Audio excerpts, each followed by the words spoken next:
رب اشرح لي صدري نحمد و نصلی علی رسولہ الکریم اما بعد اعوذ باللہ من الشیطان الرجیم بسم اللہ الرحمن الرحیم رب اشرح لی صدری ویسر لی امری واحلل عقدۃ من لسانی یفقہوا قولی رب زدنی علما اللہم فقہنا فی الدین اللہم حاسبنا حسابا یسیرا آمین یا الہی آمین۔ السلام علیکم ورحمۃ اللہ وبرکاتہ۔ جی میرا نام سحر عباس ہے اور میں اپنے یوٹیوب چینل میں آپ سب کو خوش آمدید کہتی ہوں۔ جی انشاءاللہ آج ہم سورۃ البقرہ کی آیت نمبر 72 سے اپنی سورت کا آغاز کریں گے۔ جی گزشتہ آیات میں ہم نے گائے کا ذکر پڑھا کہ اللہ نے قاتل کا پتہ معلوم کرنے کے لیے گائے کو ذبح کرنے کا بنی اسرائیل کو حکم جاری کیا۔ آیت نمبر 72 میں اللہ رب العزت نے کیا ارشاد فرمایا؟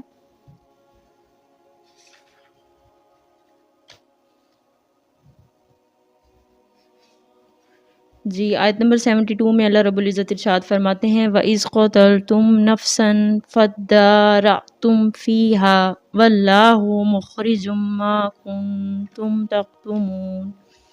اس کا ترجمہ ہے اور یاد کرو جب تم نے ایک شخص کو قتل کیا اور الزام تم ایک دوسرے پہ لگا رہے تھے اور اللہ کو ظاہر کرنا تھا جو کچھ تم چھپاتے تھے۔ اس کی تفسیر میں علماء تفاسیر لکھتے ہیں کہ اللہ نے جس طرح فرمایا وہ زمانہ یاد کرو جب تم لوگوں میں سے کسی نے ایک آدمی کا خون کیا، پھر خود کو بچانے کے لیے الزام تم ایک دوسرے پہ لگانے لگے، مگر اللہ کو اس امر کو ظاہر کرنا منظور تھا، یعنی اللہ کو اس حقیقت سے پردہ اٹھانا تھا۔ آیت نمبر 73 میں اللہ رب العزت نے ارشاد فرمایا فَقُلْنَا اضْرِبُوهُ بِبَعْضِهَا كَذَلِكَ يُحْيِي اللَّهُ الْمَوْتَى وَيُرِيكُمْ آيَاتِهِ لَعَلَّكُمْ تَعْقِلُونَ۔ جی اللہ نے ارشاد فرمایا اس لیے گائے ذبح کرنے کے بعد ہم نے حکم دیا کہ اس مقتول کی لاش کو اس گائے کے ٹکڑے سے چھوؤ، لہٰذا وہ اس طرح کرنے سے زندہ ہو گیا۔ اللہ نے آگے منکرین قیامت کے اس قصے سے استدلال کے طور پر فرمایا کہ اس طرح ہم قیامت میں مردوں کو زندہ کریں گے، اور اللہ اپنی قدرت تمہیں اس لیے دکھاتا ہے تاکہ تم عقل سے کام لو، تاکہ تم غور و فکر کرو۔ علماء تفاسیر اس میں لکھتے ہیں کہ اس مردے کے ساتھ یہی معاملہ کیا گیا تو وہ زندہ ہو گیا، اس نے قاتل کا نام بتایا اور اس کے بعد وہ مر گیا۔ اس جگہ صرف مقتول کا بیان اس لیے کافی سمجھا گیا کہ حضرت موسیٰ علیہ السلام کو بذریعہ وحی معلوم ہو گیا تھا کہ یہ مقتول سچ بولے گا، ورنہ صرف مقتول کے بیان سے بغیر شرعی شہادت کے کسی پر قتل کا ثبوت کافی نہیں ہوتا۔ یہاں پر یہ شبہ کرنا یا یہ شک کرنا درست نہیں کہ اللہ کو تو مردہ زندہ کرنے کی ویسے ہی قدرت تھی، یا مقتول کو زندہ کیے بغیر قاتل کا نام بتایا جا سکتا تھا، تو پھر اس سامان کی کیا ضرورت؟ تو بات یہ ہے کہ اللہ کا کوئی بھی فعل ضرورت یا مجبوری سے نہیں ہوتا، بلکہ اللہ کا تمام ارادے مصلحت اور حکمت کے لیے ہوتے ہیں، اور ہر واقعے کی حکمت اللہ ہی کے احاطہ علمی میں آ سکتی ہے۔ نہ ہی ہم اس کے مکلف ہیں کہ ہر واقعے کی مصلحت ہم معلوم کریں، اور نہ ہی یہ ضروری ہے کہ ہر واقعے کی حکمت ہماری سمجھ میں آ جائے۔ اس لیے ہم نے اپنے لیے یہ اصول لینا ہے کہ انشاءاللہ ہم اللہ کی ہر آیت پر ایمان لائیں گے۔ آیت نمبر 74 میں اللہ رب العزت نے ارشاد فرمایا ثُمَّ قَسَتْ قُلُوبُكُم مِّن بَعْدِ ذَلِكَ فَهِيَ كَالْحِجَارَةِ أَوْ أَشَدُّ قَسْوَةً وَإِنَّ مِنَ الْحِجَارَةِ لَمَا يَتَفَجَّرُ مِنْهُ الْأَنْهَارُ وَإِنَّ مِنْهَا لَمَا يَشَقَّقُ فَيُخْرَجُ مِنْهُ الْمَاءُ وَإِنَّ مِنْهَا لَمَا يَهْبِطُ مِنْ خَشْيَةِ اللَّهِ وَمَا اللَّهُ بِغَافِلٍ عَمَّا تَعْمَلُونَ۔ آیت نمبر 74 میں اللہ رب العزت نے ارشاد فرمایا پھر تمہارے دل سخت ہو گئے اس سب کے بعد، بس وہ پتھروں کی مانند ہیں، بلکہ سختی میں ان سے بھی زیادہ شدید ہیں، اور پتھروں میں سے تو یقیناً ایسے بھی ہیں کہ جن سے چشمے پھوٹ پڑتے ہیں، اور ان پتھروں کو چٹانوں میں بے شک ایسے بھی ہوتے ہیں جو شک ہو جاتے ہیں، یعنی جو نرم پڑ جاتے ہیں، اور ان میں سے پانی برآمد ہو جاتا ہے، اور ان میں یقیناً وہ بھی ہوتے ہیں جو اللہ کے خوف سے گر پڑتے ہیں، اور اللہ غافل نہیں ہے اس سے جو تم کر رہے۔ اس آیت میں پتھر دل لوگوں کے بارے میں بیان آیا۔ اللہ رب العزت نے ارشاد فرمایا کہ اس بنی اسرائیل کی طرف اللہ نے اشارہ کیا، پر میسج ہم سب کو مل گیا کہ اس قدر زبردست معجزے اور قدرت کی نشانیاں، جس طرح بن منو سلوہ کا واقعہ ہم نے پڑھا، اور اسی طرح گائے کے ذبح کرنے کا واقعہ ہم نے پڑھا، تو اس قدر قدرت کی نشانیاں دیکھ کر بھی اللہ نے کہا کہ بہت جلد ان کے دل سخت ہو گئے، پتھر بن گئے۔ حضرت ابن عباس رضی اللہ تعالیٰ عنہ سے مروی ہے کہ اس مقتول کے بھتیجے نے اپنے چچا کے دوبارہ زندہ ہونے اور بیان دینے کے بعد جب وہ دوبارہ مر گئے تو کہا کہ اس نے جھوٹ کہا، اور پھر کچھ وقت گزر جانے کے بعد بنی اسرائیل کے دل پھر سے سخت ہو گئے، کیونکہ پتھروں میں سے تو نہریں نکل کر بہنے لگتی ہیں، بعض پتھر پھٹ جاتے ہیں، بعض اللہ کے خوف سے گر پڑتے ہیں، لیکن ان کے دل کسی بھی واعظ و نصیحت سے نرم نہیں ہوتے تھے۔ یہاں اس سے ہمیں یہ بھی معلوم ہوا کہ دیکھیں پتھروں میں بھی ادراک اور سمجھ ہوتی ہے۔ مفسرین نے اس میں یہ بھی لکھا ہے کہ جب دل میں بہانے تلاش کیے جائیں، جب شریعت کے احکامات سے بچنے اور اللہ کو دھوکہ دینے کی کوشش کی جائے تو اس کا جو نتیجہ نکلتا ہے وہ دل کی سختی ہوتی ہے۔ دل کی سختی کی یہ کیفیت اس امت کے افراد کی بیان کی جا رہی ہے جسے کبھی اہل ایمان پر اللہ نے فضیلت عطا کی۔ اس امت پر 1400 برس ایسے گزرے کہ کوئی بھی لمحہ ایسا نہیں تھا جب ان کے ہاں کوئی نبی نہ آیا ہو۔ انہیں 3 کتابیں دی گئیں، لیکن عقائد میں ملاوٹ، اللہ اور اس کے رسول کے احکام میں میخ نکال کر اپنے آپ کو بچانے کی کوشش میں وہ لگے رہے۔ اللہ سے یہی دعا ہے کہ اللہ مجھے اور آپ کو اس طرح کے انجام بد سے محفوظ فرمائے، آمین۔ رسول صلی اللہ علیہ وآلہ وسلم کی حدیث کا مفہوم بتاؤں گی کہ ان کی حدیث کا مفہوم آتا ہے کہ اللہ کے ذکر کے سوا زیادہ باتیں نہ کیا کرو، کیونکہ کلام کی کثرت دل کی سختی کر دیتی ہے اور سخت دل والا اللہ سے دور ہو جاتا ہے۔ اسی طرح حضرت انس رضی اللہ تعالیٰ عنہ نے فرمایا کہ 4 چیزیں بدبختی اور شقاوت کی ہیں۔ نمبر 1 خوف الہی سے آنکھوں سے آنسو نہ بہیں، نمبر 2 دل کا سخت ہو جانا، نمبر 3 امیدوں کا بڑھ جانا، اور نمبر 4 لالچ کا پیدا ہو جانا یا ہماری طبیعت میں لالچ پن آ جانا۔ اللہ سے دعا ہے کہ اللہ ان تمام برائیوں سے ہماری حفاظت فرمائے، آمین ثم آمین۔ اگلی آیت میں اللہ رب العزت نے کیا ارشاد فرمایا؟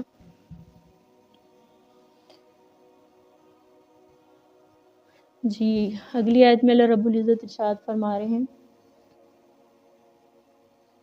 أَفَتَطْمَعُونَ أَن يُؤْمِنُوا لَكُمْ وَقَدْ كَانَ فَرِيقٌ مِّنْهُمْ يَسْمَعُونَ كَلَامَ اللَّهِ ثُمَّ يُحَرِّفُونَهُ مِن بَعْدِ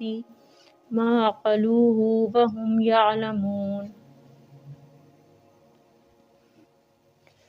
جی اس میں اللہ رب العزت نے ارشاد فرمایا تو کیا اے مسلمانوں تم یہ توقع رکھتے ہو کہ یہ تمہاری بات مان لیں گے، جبکہ حال یہ ہے کہ ان میں سے ایک گروہ وہ بھی تھا جو اللہ کا کلام سنتا اور سمجھ لینے کے بعد اس میں تحریف کر دیتا، یعنی کہ جان بوجھ کے اس کو بدل دیتا۔ یہاں یہودی کردار کا تجزیہ بیان فرمایا۔ علماء تفاسیر اس میں لکھتے ہیں کہ اس گمراہ قوم یہود کے ایمان سے اللہ اپنے نبی اور آپ صلی اللہ علیہ وآلہ وسلم کے صحابہ کو نا امید کر رہے ہیں کہ جب ان لوگوں نے اتنی بڑی نشانیاں دیکھ کر بھی اپنے دل سخت پتھر جیسے بنا لیے، اللہ کے کلام کو سمجھ کر اس میں تبدیلی کر دی، تو ان سے تم کیا امید رکھتے ہو کہ یہی مان لائیں گے؟ حضرت ابن عباس رضی اللہ تعالیٰ عنہ فرماتے ہیں کہ یہاں اللہ نے کلام اللہ سننے کو فرمایا، اس سے مراد حضرت موسیٰ علیہ السلام کے صحابیوں کی وہ جماعت ہے جنہوں نے آپ سے اللہ کا کلام اپنے کانوں سے سننے کی درخواست کی تھی، اور جب وہ پاک صاف ہو کر روزہ رکھ کر روزے کی حالت میں حضرت موسیٰ علیہ السلام کے ساتھ کوہ طور پہاڑ پر پہنچ کے سجدے میں گر پڑے تو اللہ نے انہیں اپنا کلام سنایا۔ جب یہ لوگ واپس آئے اور اللہ نے اپنے نبی موسیٰ علیہ السلام سے اللہ کا کلام جو تھا وہ بنی اسرائیل کو سنانے کے لیے کہا تو ان میں سے بعض لوگوں نے اس میں تبدیلی شروع کر دی۔ اب تبدیلی کن لوگوں نے کی تھی؟ یہ تحریف کرنے والے ان کے کچھ علماء تھے جو حضرت محمد صلی اللہ علیہ وآلہ وسلم کے جو اوصاف ان کی کتاب یعنی تورات میں تھے ان سب میں انہوں نے تعویلیں کر کے اصل مطلب دور کر دیا۔ اس طرح انہوں نے حلال کو حرام، حرام کو حلال، حق کو باطل اور باطل کو حق کے ساتھ ملا دیا۔ رب العزت نے ارشاد فرمایا وَإِذَا لَقُوا الَّذِينَ آمَنُوا قَالُوا آمَنَّا وَإِذَا خَلَا بَعْضُهُمْ إِلَى بَعْضٍ قَالُوا أَتُحَدِّثُونَهُم بِمَا فَتَحَ اللَّهُ عَلَيْكُمْ لِيُحَاجُّوكُم بِهِ عِندَ رَبِّكُمْ أَفَلَا تَعْقِلُونَ۔ جی اللہ نے ارشاد فرمایا اور ان میں سے بعض لوگ ایسے ہیں جو ملتے ہیں اہل ایمان سے تو کہتے ہیں کہ ہم ایمان لے آئے، اور جب وہ خلوت میں ہوتے ہیں ایک دوسرے کے ساتھ تو کہتے ہیں کہ تم بتا رہے ہو ان کو وہ باتیں جو اللہ نے تم پر کھولی ہیں، یعنی تم پر ظاہر کی ہیں، تاکہ وہ ان کے ذریعے تم پر حجت قائم کریں۔ تورات میں آخری زمانے میں آنے والے نبی یعنی کہ حضرت محمد صلی اللہ علیہ وآلہ وسلم کی جو پیشن گوئیاں موجود تھیں وہ تمام تر نبی کریم صلی اللہ علیہ وآلہ وسلم پر صادق آتی تھیں۔ تو بعض جو منافق تھے یہودیوں کو جو مسلمانوں کے سامنے اپنے آپ کو مسلمان ظاہر کرتے تھے، یہ پیشن گوئیاں مسلمانوں کو سنا دیتے تھے۔ اس پر دوسرے جو یہودی تھے وہ تنہائی میں انہیں ملامت کرتے کہ مسلمان ان پیشن گوئیوں کو جان لیں گے تو قیامت میں ہمارے خلاف استعمال کریں گے، اس وقت ہمارے پاس کوئی جواب نہیں ہوگا، تو کیا تم یہ چیزیں ان پر ظاہر کرتے ہو تاکہ ہمارے لیے مشکل ہو، ہمارے لیے تکلیف دہ ثابت ہو۔ یہ آیت میں اللہ رب العزت نے ارشاد فرمایا أَوَيَعْلَمُونَ أَنَّ اللَّهَ يَعْلَمُ وَمَا يُسِرُّونَ وَمَا يُعْلِنُونَ۔ جی اللہ نے ارشاد فرمایا اور کیا یہ جانتے نہیں ہیں کہ اللہ کو تو معلوم ہے وہ سب کچھ جو وہ چھپاتے ہیں اور وہ سب کچھ بھی جسے وہ ظاہر کرتے ہیں۔ اب اللہ نے فرمایا کہ اگرچہ تم چھپا بھی لو مگر مجھ سے کچھ بھی نہیں چھپ سکتا، مجھے تمام چیزیں معلوم ہیں، اور جو تم لوگ چھپ کے اپنوں سے کہتے ہو کہ اپنے باتیں ان تک نہ پہنچاؤ، اپنی کتاب کی باتوں کو چھپاتے ہو، تو میں تمہارے اس برے کام سے بخوبی آگاہ ہوں۔ تم جو اپنے ایمان کا اظہار کرتے ہو، تمہارے اس اعلان کی حقیقت کا علم مجھے اچھی طرح سے ہے۔ کہ کیا ارشاد فرمایا؟ اللہ ارشاد فرماتے ہیں وَمِنْهُمْ أُمِّيُّونَ لَا يَعْلَمُونَ الْكِتَابَ إِلَّا أَمَانِيَّ وَإِنْ هُمْ إِلَّا يَظُنُّونَ۔ اللہ نے ارشاد فرمایا اور ان میں بعض ان پڑھ ہیں اور وہ کتاب کا علم نہیں رکھتے سوائے بے بنیاد کچھ آرزوؤں اور خواہشوں کے، وہ کچھ نہیں کر رہے مگر گمان سے صرف کام لیتے ہیں۔ امی کا لفظ قرآن میں مشرکین عرب کے لیے آتا ہے، اس لیے ان کے اندر پڑھنے لکھنے کا رواج ہی نہیں تھا، کوئی بھی آسمانی کتاب ان کے پاس موجود نہیں تھی۔